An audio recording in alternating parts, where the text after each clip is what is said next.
अस्सलामुअलैकुम। प्रोग्राम अक्स बरक्स के साथ मैं हूं शाइस्ता शहजाद। नाज़रीन, पाकिस्तान तहरीक इंसाफ का ये बयानिया कि वो किसी भी जमात के साथ नहीं बैठेगी, बिलाखिर इमरान खान ने इस बयानिए से भी यू टर्न ले लिया है और आज बाकायदा तौर पर इस्लामाबाद में कौमी कॉन्फ्रेंस की शक्ल में तहरीक इंसाफ तमाम अपोजिशन जमातों के साथ यकजा नजर आई। ताहम पाकिस्तान तहरीक इंसाफ के लिए चैलेंज जरूर मौजूद है कि वो किस तरह तमाम सियासी जमातों को साथ लेकर चलते हैं। जहां पार्टी के अंदरूनी इख्तलाफात मौजूद हैं, वहीं दूसरी जानिब वो अपने वर्कर्स को किस तरह से कन्विंस करेंगे। जहां इमरान खान कल तक दूसरी जमातों के साथ गुफ्तगू के लिए तैयार नहीं थे, अब वो एक कंटेनर पर खड़े होकर हुकूमत मुखालिफ तहरीक चलाएंगे। ताहम मौलाना फजलुर रहमान की हिमायत ताहाल अपोजिशन हासिल करने में नाकाम नजर आती है। तो अब देखना यह होगा कि ये कॉन्फ्रेंस हुकूमत के लिए कितना बड़ा चैलेंज बन सकती है, एक ऐसे वक्त में जब हुकूमती अहम इत्तेहादी पाकिस्तान पीपल्स पार्टी भी हुकूमत से नाराज नजर आती है। और आज कॉन्फ्रेंस से खिताब करते हुए साबिक वजीर आजम और अवाम पाकिस्तान पार्टी के सरबराह शाहिद खाकान अब्बासी ने कहा कि आज हुकूमत को इतना खौफ है कि आइन पर बात करने के लिए कॉन्फ्रेंस नहीं हो सकती।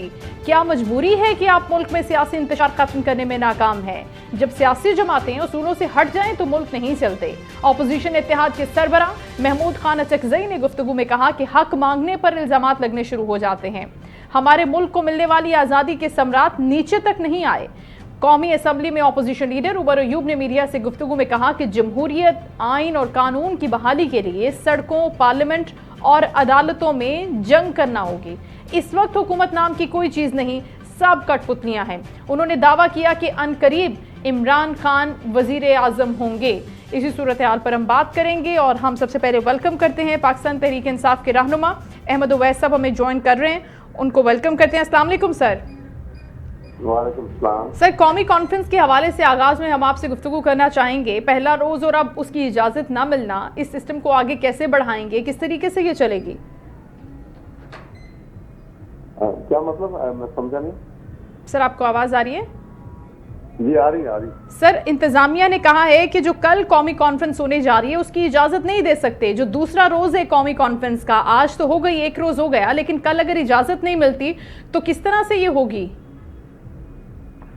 देखिए, ये कल करेंगे जरूर। यहाँ पर देखिए, बात ये है कि इस किस्म के रखनांदाजी करने से और रुकावटों से जो है ना, वो इंसान के अंदर एक इनहेरेंट डिफाइंस की एक स्पिरिट होती है कि आप जायज को बात से किसको रोकें, तंग करें, अपनी अथॉरिटी को नाजायज उसका इस्तेमाल करें, तो फिर वो इंसान उसको रिबेल करता है। ये बाई टेम्परामेंट उसके इनहेरेंट उसके अंदर ये पैदा की हुई एक एबिलिटी है। लिहाजा ये अगर जिस तरह ऐसी हरकत करेंगे तो टाइमली तो उनको नजर आएगा कि नहीं कर सके, लेकिन ये डिफाइंस की सूरत हाल जो है ये बढ़ेगी, ये नफरत पैदा करेगी। और जब नफरत जो है वो थोड़ी देर उसको इनक्यूबेशन पीरियड मिल जाए तो नफरत और मोहब्बत दो चीजें ऐसी हैं कि जो एग्रेशन पैदा करती है जी। ये नुकसानदेह होगा बहुत ज्यादा। इनको एक्सप्रेशन जो है उसको इजाजत देनी चाहिए। कॉन्स्टिट्यूशनल राइट है, फंडामेंटल राइट है। वो कोई वहां पे हमलावर तो नहीं हो रहे हैं। एक कॉन्फ्रेंस कर रहे हैं, एक वो कन्वेंशन है उनकी, वहां पे कौमी कॉन्फ्रेंस है, गुफ्तगू कर रहे हैं मुख्तलिफ मौजूदात के ऊपर जो इस वक्त करंट प्रॉब्लम्स हैं जो कौम फेस कर रही है जिनको, और उनके ऊपर ये बातचीत हो रही है। एक लाहेअमल बनेगा, एक यूनिटी का एक सूरत हाल जो है वो बनेगी, और ये एक हेल्दी साइन है। अगर इनके ऊपर दबाव डालेंगे तो ये नुकसानदेह हो जाएगा। इनको इस बात को समझना चाहिए। अच्छा अहमद उवैस साहब, दूसरा बड़ा चैलेंज पाकिस्तान तहरीक इंसाफ के लिए क्या ये नहीं होगा कि इतना बड़ा ग्रैंड अलायंस बनाना, बहुत ज़्यादा अपोजिशन बड़ी जमातें हैं, सबसे अहम रहनुमा मौलाना फजलुर रहमान ही होंगे, उनकी हिमायत ताहाल अपोजिशन हासिल करने में नाकाम है, तो किस तरह से आप अपने एंटी इस्टेब्लिशमेंट बयानिए के साथ पेनिट्रेट करेंगे इन तमाम अपोजिशन लीडरान के साथ गुफ्तगू में, किस तरह से उनको कन्विंस करेंगे? क्या ये मुश्किल नहीं होगा? देखिए, बात यह है कि एंटी एस्टेब्लिशमेंट तो कोई एक्सप्रेस कर रहा है, कोई नहीं कर रहा, लेकिन तमाम का एटीट्यूड जो है वो यही है। अब सवाल यह है कि जब ग्रैंड अलायंस की सूरत बनती है तो हमेशा एक ब्रॉड बेस्ड एजेंडा इसके ऊपर होती है। It is always one point broad based agenda, जिससे पॉलिटिकल पार्टी जो अपोजिशन का रोल प्ले कर रही होती हैं वो तमाम इकट्ठे हो जाते हैं और ये वो सिंपल वो इंग्लिश की कहावत है ना कि enemy of your enemy is your friend. Hmm, लिहाजा आज के अगर अलग बैठे हुए, लेकिन ये कॉमन फैक्टर जो उनके अंदर ऑपोजिशन का रोल है, ये उनको एक जगह पे इकट्ठा ले आएगा। अच्छा। आज नहीं तो कल आ जाएंगे सब इकट्ठे, और आप देखिएगा एक ग्रांड अलायंस जरूर बनेगी। मौलाना भी होंगे, पीटीआई भी होगी, और दूसरी जमातें जो हैं बहुत सारी इसके अंदर ऑपोजिशन का जो रोल प्ले कर रही हैं, सब शामिल होंगे इसके अंदर, क्योंकि ये एक आर्टिफिशियल बबल के ऊपर ये हुकूमत बनी हुई है। कि किसी वक्त भी वो बबल जो है वो ब्लास्ट कर जाएगा और ये फ्लैट जो है इनकी फॉल होगी ऑन द ग्राउंड। ठीक है, एक तरफ तो इन ऑपोजिशन जमातों के इत्तेहाद से हुकूमत को खतरा हो सकता है, लेकिन जो दूसरा बड़ा खतरा अहमद उवैस, वो फिर उनकी इत्तेहादी जमात पाकिस्तान पीपल्स पार्टी खुद ही उनके लिए जनरेट और क्रिएट कर सकती है। कितने % चांसेस हैं कि वो इस मुश्किल वक्त में, जो आगे हम एज्यूम कर रहे हैं और प्रिज्यूम कर रहे हैं कि आ सकता है उनके लिए इस ग्रैंड अलायंस के चलते, आपको लगता है कि वो उनकी सपोर्ट में खड़े रहेंगे या नहीं? देखिए, मैं आपको बता दूं, मेरा जो ये बात याद रखिएगा जो आज कर रहा हूं आपसे, कि ये पीपल पार्टी अभी तक उनके अलायंस को कायम रखेंगे। ऑपोजिशन की सिचुएशन जो है, जैसे जब ग्रैंड अलायंस बनेगा तो ये इनकी ताकत बढ़ती चली जाएगी जी, और हुकूमत गलती पे गलती करते चले जाएंगे, करप्शन भी करते चले जाएंगे। ये रुक ही नहीं सकते हैं, क्योंकि ये उनके जो है ना खमीज में शामिल है। जिस तरह से ये लोग इतने रईस बन गए हैं, ये कौमी खजाने के रूप में तो बने। अब सवाल यह है कि जिस वक्त एक क्रिटिकल स्टेज आएगी जहां पे दबाव पड़ेगा ऑपोजिशन का, और हुकूमत को जरूरत होगी अपने इत्तेहादियों को साथ मिला के मुकाबला करने की, उस क्रिटिकल स्टेज के ऊपर पीपल पार्टी को एक जो है पॉपुलर डिमांड देगी उनको, और उस पॉपुलर डिमांड के ऊपर उनसे अलहदगी की बात करेगी। और उस वक्त की अलहदगी जो होगी, they will come out as heroes, और हुकूमत के पास कोई और चारा नहीं होगा but to dissolve the assembly, क्योंकि ये फ्लैट ऑन द ग्राउंड गिरेंगे उस वक्त। अच्छा, और ये होगा, देखिएगा। इस तरह तो अहमद साहब सुनने में लग रहा है कि बड़ी अच्छी और बड़ी फूल प्रूफ प्लानिंग है, लेकिन क्या जिस तरह से पीडीएम हुकूमत जब आई थी और बाकी रहनुमाओं को, बाकी जमातों को इंगेज किया था उन्होंने, आपके भी ऐसे कोई इरादे हैं या प्लानिंग है कि पाकिस्तान पीपल्स पार्टी को भी टच करेंगे, इंगेज करेंगे, उनसे भी बात करेंगे? देखिए, सवाल ये था कि वो पीडीएम वाला दौर एक और दौर था। अब जो है हालात जो है, लोगों ने देखी, जिन लोगों ने वोट डाले और उनका वोट जो है वो उनको नजर आया कि ये उनका वोट जो है उसको मिसयूज हुआ, उनके मैंडेट को चोरी किया गया। लोगों के अंदर नफरत है, लोगों के अंदर बगावत है हुकूमत के खिलाफ जी। और फिर उन बिलो पॉवर्टी लाइन की परसेंटेज 55% से ऊपर चली गई है, उनको क्या करेंगे? वो आज नहीं तो कल अगर ये मामला को संभाल न सके और उनके लिए कुछ ना किया, और यकीनन से कुछ नहीं कर सकेंगे, तो वो जिस दिन खुल के अपने पेट के और अपने हालात से तंग आके बाहर निकलेंगे, वो किसी से रुकने वाले भी नहीं होंगे। और वो तादाद जो है, आप देखिए, अगर 55% है तो वो 12 करोड़ से ज्यादा की तादाद बन जाती है, और कोई उनके लिए किसी ने कुछ नहीं किया।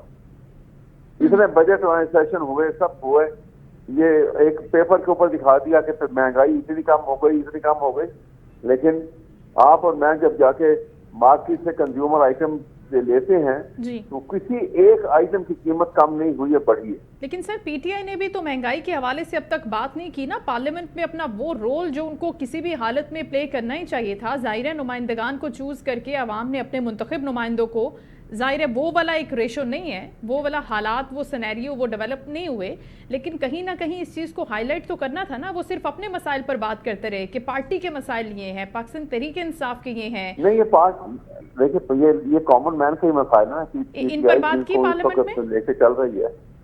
ये मसले भी तो ये भी तो लोगों के मसाइल हैं जी।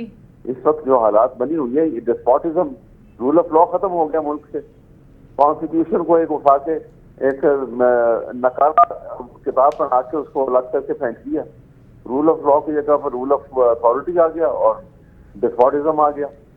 तो ऐसे हालात में तो खतरनाक तरीन सूरत हाल है ये इन बिल्ट जो एक इंस्टीट्यूशन की सर्वाइवल के ध्यान सोचते हैं ना, वो भी डेवलप हो सकते हैं, और वो यू नेवर नो कि वो जुडिशरी के अंदर भी डेवलप होंगे, क्योंकि जुडिशरी सबसे ज्यादा हार्ड हिट है उससे, और ना सिर्फ जुडिशरी हार्ड हिट है, उसकी वजह से लीगल प्रोफेशन भी हार्ड हिट है, क्योंकि इन हालात में जो कंडीशन क्रिएट कर दी गई है, अब यहाँ पे प्रोफेशनल लॉयर भी काम करने के काबिल नहीं रहे, यहाँ पे टाउट होंगे जो काम करेंगे बस।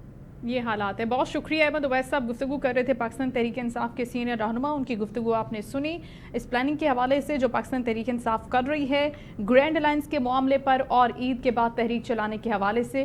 प्रोग्राम के दूसरे हिस्से में हमें बात करनी है कराची की इंसदाद दहशतगर्दी की अदालत में मुस्तफ़ा आमिर कत्ल केस के हवाले से। इसमें एक अहम पेशरफ सामने आई है जिसे आपको आगाह करना भी ज़रूरी है। मुलजिम शराज हुसैन की इंटरोगेशन रिपोर्ट को प्रोसिक्यूशन फाइल का हिस्सा बनाया गया है, जिसमें उसने मुस्तफ़ा के कत्ल का एतराफ़ किया है।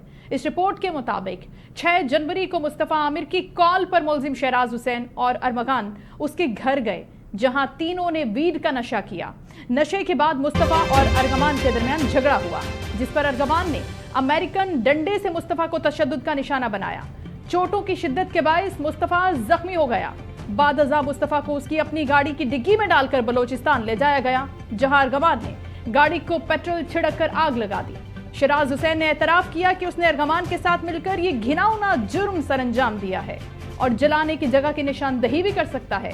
तफ्तीश के दौरान पुलिस को मुलजिम अरगमान और गिजरी थाने के ASI नदीम के दरमियान रवाबित का सबूत भी मिला है। ASI नदीम की तफ्तीशकारों को बयान दिया कि वो किसी गैर कानूनी सरगर्मी में मुलव्वस नहीं रहा, ताहम पुलिस ने यह शुबा जाहिर किया है कि उसने अरगमान के खिलाफ मुकदमात में सहूलत फराहम की है।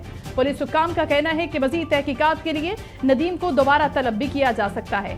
दूसरी जानिब मुस्तफ़ा आमिर कत्ल के बाद डिफेंस के रिहायशियों ने DG रेंजर्स, IG सिंध और स्टेशन कमांडर DHA कराची समेत दीगर आला हुक्काम को एक खत इरसाल किया है। इस खत में DHA रूल्स की खिलाफ वर्जी पर अरगमान के वालिद कामरान असगर कुरैशी के खिलाफ कार्रवाई और अरगमान के ज़रिए इस्तेमाल बंगला नंबर 35 के असल मालिक को सामने लाने का मुतालबा किया है।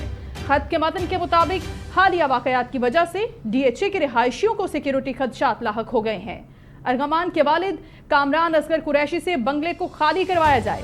इसमें कहा गया है कि अरगमान के ज़रिए इस्तेमाल बंगले से मुतअद्दिद मरतबा हवाई फायरिंग के वाकयात भी पेश आते रहे, जिसकी वजह से इलाके में खौफ व हिरास की फजा पैदा हुई।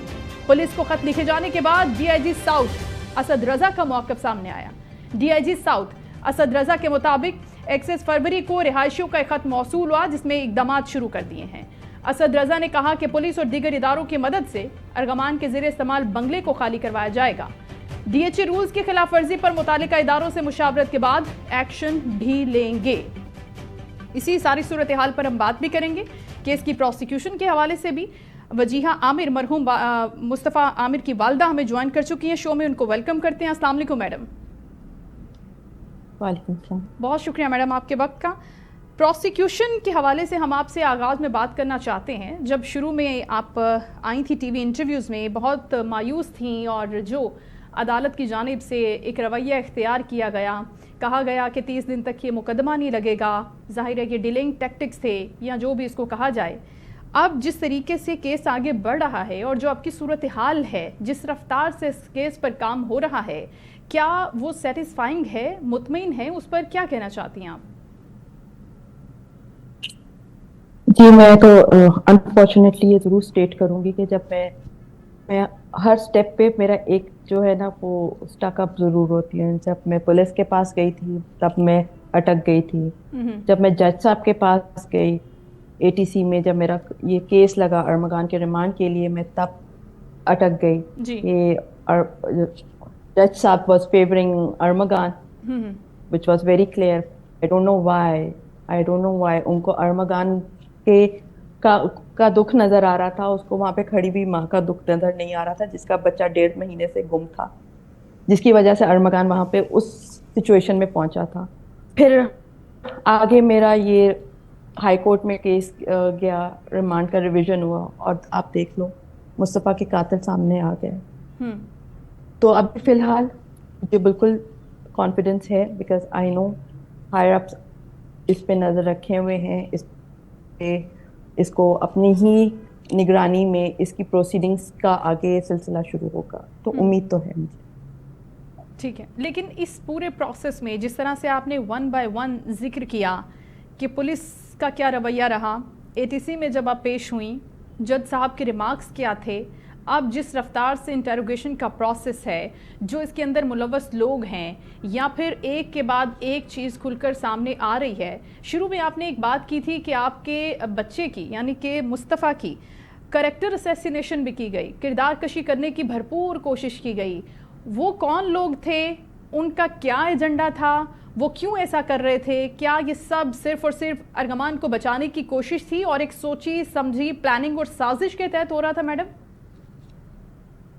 हो सकता है, मैं इसको इस बारे में कॉन्फिडेंटली बिल्कुल नहीं जवाब दूंगी, बट हाँ, possibly, may be, probably, you know, I have to be very vague with my answer, क्योंकि जिस चीज़ का मुझे मेरे पास सबूत नहीं होता, मैं उस पर कोई कॉन्फिडेंटली बात नहीं कर सकती।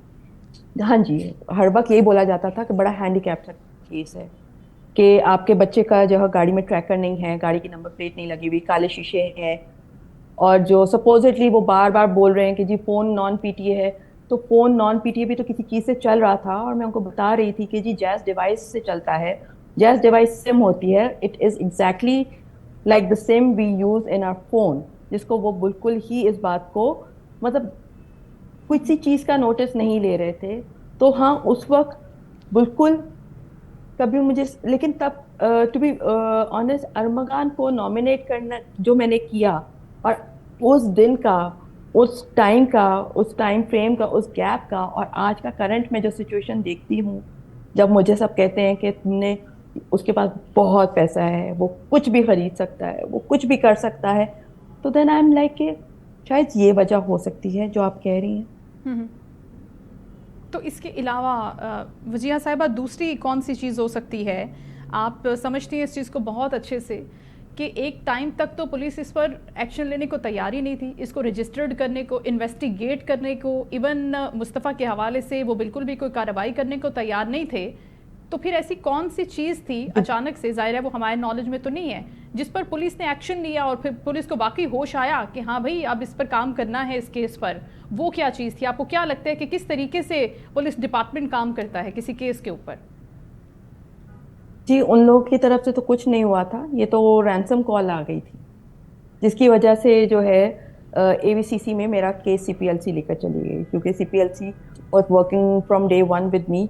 उन्होंने, उनको जो जो चीज़ें मैं जिस तरह से मुस्तफ़ा को ढूंढने के लिए कह रही थी, उनके बस में जितना था वो चीज़ें कर रहे थे, लेकिन वो हर दफ़ा आके वो उनके हाथ पुलिस की वजह से बन जाते थे।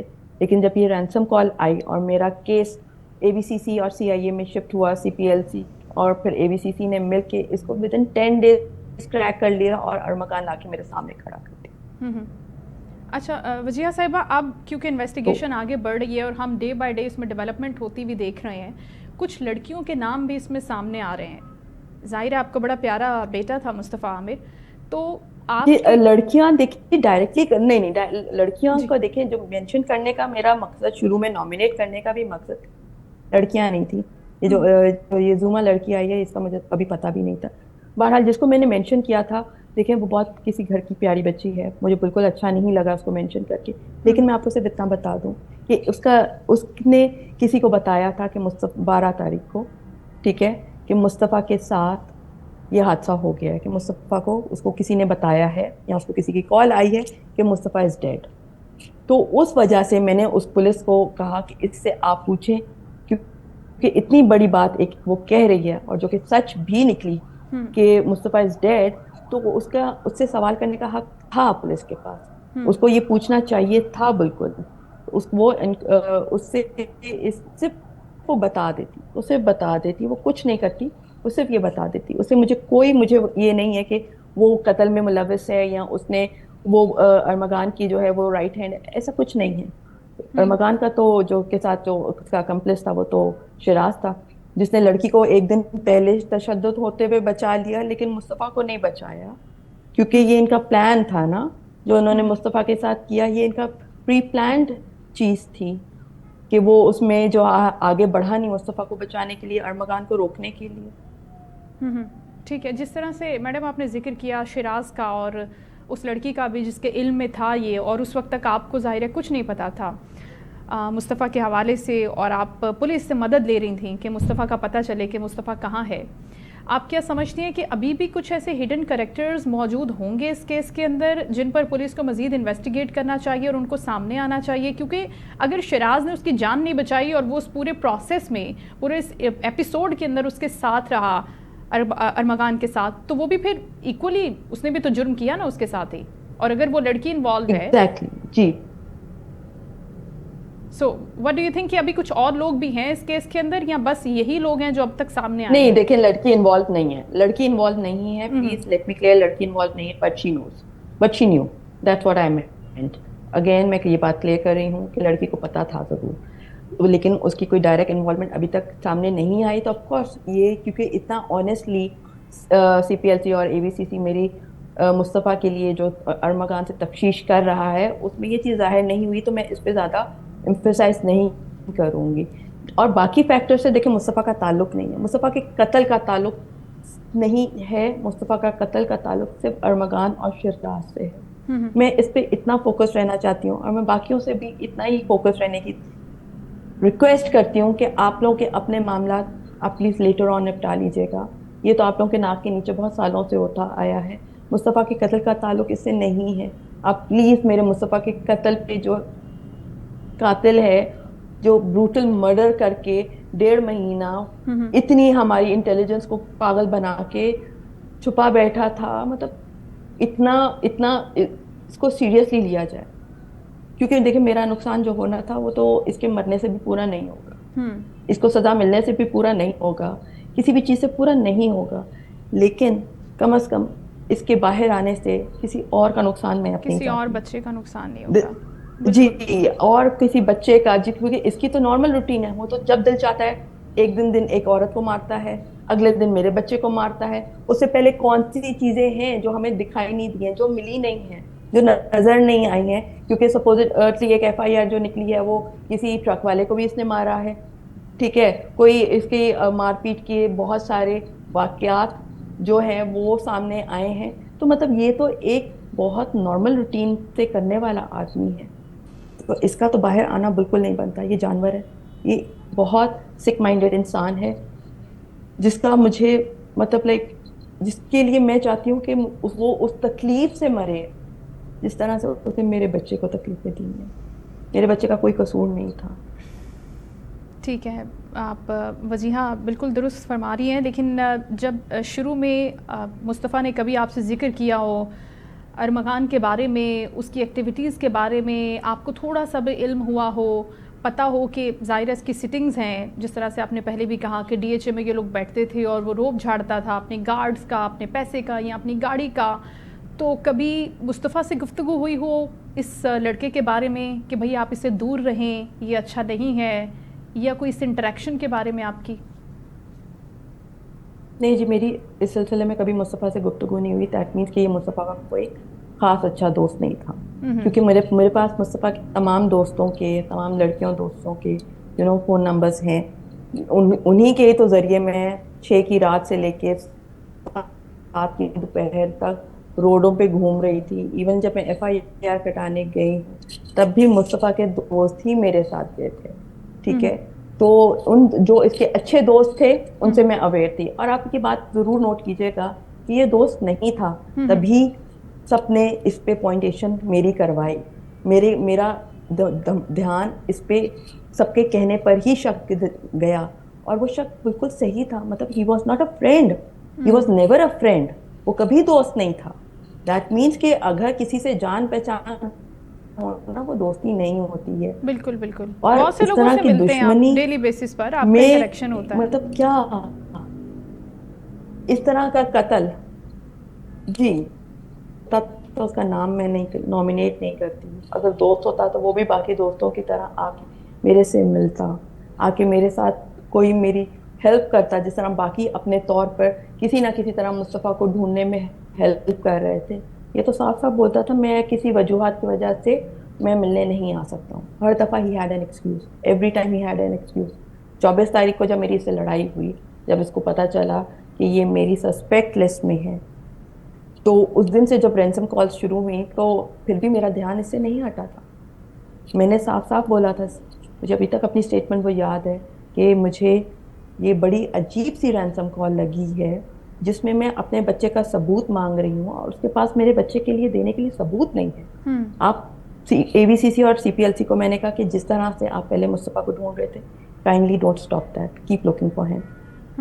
क्योंकि पता है क्या, इस पे शक तो सबसे पहले मेरा तब गया था, ये समझ रहा था कि मुस्तफ़ा की सिम शायद उसके नाम पे है, इसने फ़ोन तोड़ दिया है या इसने फ़ोन गायब कर दिया है, तो वो सिम जो है कभी नहीं निकलेगी। फॉर्चुनेटली वो सिम जो है वो मुस्तफ़ा के वालिद के नाम थी और वो मैंने सिम निकलवाई, उसके मुस्तफ़ा के फ़ोन में डाली, इसका कॉन्टैक्ट नंबर लिया लोगों से, वो कॉन्टैक्ट नंबर डाला और मैंने इसको फ़ोन करना शुरू किया। इसने फ़ोन तो नहीं उठाया, लेकिन इसने उस रात 8 तारीख की रात में कोई इतने फ़ोन किए हैं मुझे, 3 दफ़ा कॉल बैक किया है कि मैं परेशान हो गई। रात के 1-1:30 बजे मैंने फ़ोन उठा भी लिया। अच्छा। तो ही वाज लाइक आप वो मुस्तफ़ा का पता चला वो गुम हो गया आंटी, उसके इसी कंसर्न में मैंने फ़ोन किया। मैंने कहा नहीं बेटा मैं उसको ढूंढ रही हूँ, आपको पता है कोई आप लास्ट आप कब मिले थे? आंटी मुस्तफ़ा मेरा दोस्त नहीं है, मैं उसे कभी नहीं मिला, मैं बहुत महीनों पहले मिला था। इसका स्टैंडर्ड जवाब था हर दफ़ा में। ऑन एंड ऑफ मेरे हस्बैंड इससे बात करते रहे, कभी ये किसी का नाम ले ले, कभी ये किसी का नाम ले ले, डिफरेंट लोगों को नॉमिनेट करता रहे। ये जिसको नॉमिनेट कर रहा था हम लिटरली उनके पास गए और हमने अपने जो है सारे शक व शुबहात दूर किए, लेकिन मैंने इसको साफ साफ पहले ही बोल दिया था, Armaghan you are in my suspect list. Somehow my sixth sense was saying कि he knows something, he knows something, इसका कोई ताल्लुक है इस चीज में। लेकिन मैडम अभी तक उसने बताया नहीं है कि उसने ऐसा क्यों किया, आप क्या समझती हैं? नहीं जी, उसने क्यों किया क्योंकि उसके पास खुद भी मुझे लगता है कोई वजह नहीं। ऐसा कैसे हो सकता है? ठीक है, एक ये भी बात सही कह रही है, मैं भी exactly this is what I want the another remand. मैं चाहती हूँ कि एक और रिमांड आए। मेरा भी यही सवाल है, उसने क्यों किया, उसका क्या इसमें इतना ब्रूटल एक्ट क्यों किया? जिस तरह उस लड़की को मार मूर के हॉस्पिटल के आगे फेंक दिया था, मेरे बच्चे को भी फेंक देता कि मैं खुद ही देख लेती, मैं आगे भी ना आती। इवन जब कोर्ट में जब मैंने इनकी वालदा को कहा था, इसको बोले मेरा बच्चा मुझे बता दे कहाँ है, मैं अपनी FIR वापस ले लेती हूँ, तो उन्होंने आगे से कहा कि नहीं वो रैंसम कॉल कर नहीं सकता, उसके पास तो बहुत पैसा है। मतलब वो डिस्ट्रैक्ट करने के लिए बेसिकली कर रहा था कि मेरी तरफ तवज्जो नहीं जाए। आप आगे से मुझे कह रही हैं मेरा नाम नहीं आए कहीं पर भी। जी मैडम उसको ये नहीं पता था। लास्टली आपका हमने वक्त तो लिया बहुत सा, लेकिन हम आपसे ये जानना चाहते हैं कि अभी इस पूरे केस के अंदर ज़ाहिर है मीडिया पर बहुत हाईलाइटेड केस है, बहुत इम्पॉर्टेंट है और इसको ज़ाहिर है प्रायोरिटी पर देखा जाना भी चाहिए और हो भी रहा है किसी न किसी हद तक। आप क्या समझती हैं कि वफाकी हुकूमत, सिंध गवर्नमेंट, ऑफिशियल्स जो जितने भी हैं, वो इस केस के हवाले से कि आपसे उनकी बात हुई, कोई वो इन्वॉल्व हैं, वो क्या कहते हैं? जी सब बहुत इस चीज़ के लिए कीन है कि ये ऐसे इंसान को का कत्ल बनता है, क्योंकि सबके घर में बच्चे हैं, किसी के साथ भी ये नादिहानी आफत किसी के घर में भी आ सकती है। ये अगर अभी निकला तो ये इससे ज़्यादा ख़तरनाक निकलेगा, तो इसको सज़ा मिलनी लाजिम है, क्योंकि सब अपने घरों को लेकर एक सिक्योर माहौल चाहते हैं और इस किस्म के जानवरों का हमारे माशरे में होना एक थ्रेट से कम नहीं है।